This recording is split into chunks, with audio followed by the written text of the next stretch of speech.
Hello everyone, good morning. একটা ছোট্ট mini blog নিয়ে চলে এসেছি আমি রিমি তোমাদের সামনে। আশা করি সবাই খুব ভালো আছো। চলো আজকে ব্লগটা স্টার্ট করা যাক। তো সকালবেলা উঠে সমস্ত কাজকর্ম সারা হয়ে গেছে, রান্নাবান্না কমপ্লিট হয়ে গেছে, কর্তামশাইকে খাবার টাবার দিয়ে রওনা করে দিয়েছি, অফিস চলে গেছে। তো এবার আমিও যাব বেরিয়ে। তো প্রথমে ছেলে আমি তো চারজনের ভাত বেড়ে নিলাম। তো ভাত টাত খেয়ে টেয়ে তো তারপরে একটু রেডি সেটি হব। তো মায়ের ছায়ে সবাই মিলে বসে বসে ভাত খাচ্ছি। আর আমার অলরেডি টোটো চলে এসছে, বাইরে দাঁড়িয়ে আছে। তো খুব তাড়াহুড়োর মধ্যে রেডি হচ্ছি। তো চলো প্রথমে টোনার দিলাম। আর যা যা প্রোডাক্টগুলো এখানে ইউজ করছি সবই আমার অরিফ্লেমের প্রোডাক্ট। আমার সমস্ত প্রোডাক্ট কটাই আমার খুব ফেভারিট। তো চলো সামান্য কিছু একটু রেডি ফেডি হচ্ছে। আর আজকে সারাদিনের ব্যাপার, আজকে আমার নিজেরও অনেক কিছু কাজ আছে। তো সারাদিনের মতো আজকে বাড়ি থেকে 11টার সময় বেরোচ্ছি। আর আমি তো যথারীতি জানোই আমার প্রিয় হচ্ছে লিপস্টিক, কাজল, এই দুটো তোমাকে দিতেই লাগে। আর সচরাচর ভিজে চুলে আমি সবসময় শ্রাম দিই না, যেহেতু আজ বেরিয়ে যাচ্ছি, টাইম নেই, তাই হালকা করে একটু শ্রাম দিয়ে চলো একটু রেডি। আর এত বড় ব্যাগ হয়েছে, ব্যাগ টানতে পারছিলাম না, ব্যাগ এত পরিমাণে ভারী। আর আজকে আমি যাব মায়াপুরের দিকে, আর ওখানে আমার হোম সার্ভিস দেওয়ার আছে। তো সেই কারণে প্রথমে চলে এসেছিলাম পার্লারে। আর পার্লারে আসলেই তো আমাদের খাওয়া দাওয়া তো চলবেই। তো প্রথমে দিদি কিনেছিল শসা, আমড়া মাখা, পেয়ারা, এটা ওটা খাওয়া হলো। তারপরে লোকনাথ মন্দিরে গেছিলাম, ওখানে ভোগ খেয়েছি। তারপরে এই যে তেঁতুল মাখা হয়েছে, তেঁতুল মাখা খাওয়া সেই যে পেয়ে গিয়েছি। তো কমেন্ট করো না, কারণ হচ্ছে আমরা এখানে পার্লারে আছি, এখানে অত সরঞ্জাম নেই, তাই হাতই হয়ে গেছে থালি, মানে ডিশ। এ থেকে বাবা আরেকজনকে দেখাচ্ছি চেটে বুটে কেমন খাচ্ছে, ও তো ভালো জায়গা। আর আমার ওপরে একজন আমাদের যখন এই পার্লারে কাজ শেখাচ্ছিলো, তখন একটা মেয়ে ছিল না, তো ওই ওয়াক্সটা ওইটাও শেখেনি, সেই কারণে আমার উপরে আজকে হচ্ছে ওটা।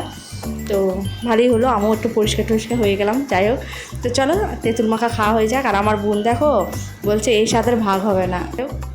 তো পার্লার থেকে বেরিয়েছি ওই তোমার 3টে সাড়ে 3টে নাগাদ।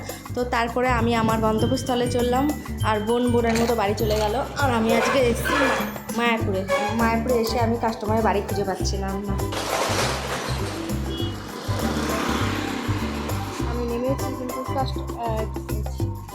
বাড়ি খুঁজে পাচ্ছিলাম না, দেখা দিতে বললাম। তো আমি বাস থেকে তো নামলামই, তারপরে ওর বাড়িটা আমি ঠিক গুলিয়ে ফেলেছিলাম। আমি ঢুকেছিলাম ঠিকই গলিতে, তারপরে ঘুরিয়ে ফেলেছিলাম। ওকে বললাম তুমি একটু বাইরে এসে দেখা দাও। তো তারপরে বাড়ি খুঁজে পেয়েছি। তো আমাকে বললো দিয়ে তুমি খেয়েছো? তো অনেকক্ষণ আগে বেরিয়েছো। বললাম না, খাবার খাওয়ার সময় পাইনি, তবে খাবার আমি এনেছি। বলো তাহলে তুমি খেয়ে নাও। তো চলো খেয়ে দিয়ে নিয়ে ওকে শুরু করবো সার্ভিস। তো প্রথমে আমার কাছে আজকে শুরু করলো ডিটান ফেসিয়াল করছে।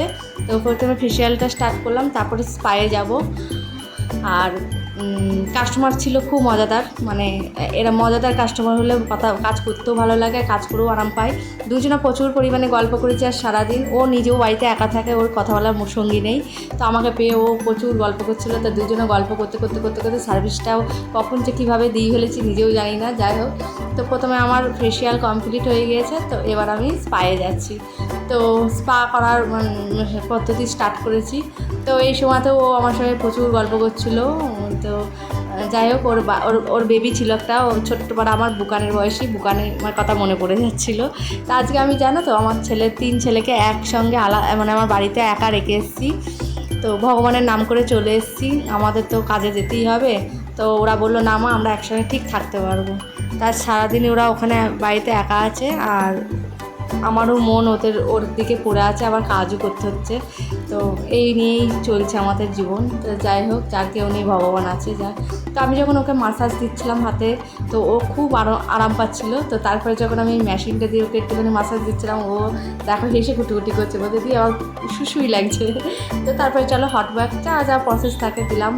তারপরে ওকে ওয়াশ করে আমার কাজ কমপ্লিট করব। আমি যখন কাজ কমপ্লিট করে বাড়ি এসেছি তখন পুরো 7:30 বাজে। বাড়ি যখন এসেছি ওখানে 7টায় শেষ করেছি। আর আমার কর্তামশাই অফিস থেকে বাড়ি এসে গাড়ি নিয়ে আমাকে আবার নিতে গিয়েছে। রাত হয়ে গিয়েছিলো, আমি দেখো ও নিতে গিয়েছিলো, নিয়ে আমাকে বাড়ি চলে এসছে।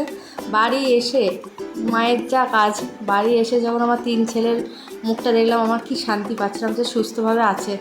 তারপরে আমার কাস্টমার আমাকে বলে কি যে দি তুমি তো চুল কাটিং শিখেছো, আমি 2 দিন পরেই কাশ্মীর ঘুরতে যাব, তা তুমি আমাকে একটু সামনের লেয়ার কেটে দাও আর পেছনটা একটু সেট করে দাও। আমি বললাম অবশ্যই, আমার কাস্টমার যখন আমাকে আবদার করেছে, আমি তো কাটিং শিখেছি, আমি কেন করবো না। তো ওকে দেখো আমি লেয়ার সামনে লক্স কেটে দিচ্ছি আর পেছনে মানে রাউন্ড দিয়ে দিয়েছিলাম। তো ও আমাকে বললো দি খুব ভালো হয়েছে, কাটিংটা আমার খুব পছন্দ হয়েছে। তো থ্যাংক ইউ। আর তবে ওর রিভিউ আমার নেওয়া হয়নি, অনেক রাত হয়ে গেছিলো আর আমার মনও পড়েছিল বাড়ির থেকে, আমার আর ভালোও লাগছিল না। তো চলো, যারা আমার কাছে এরকম সার্ভিস নিতে চাইছো অবশ্যই যোগাযোগ করো। আমি স্পা, তারপরে তোমার যা যা করা হয়, চুল কাটিং, ভুরু শেভ সবই করছি। তো আমার বাড়িতেও হবে, তোমার বাড়িতেও যাবো।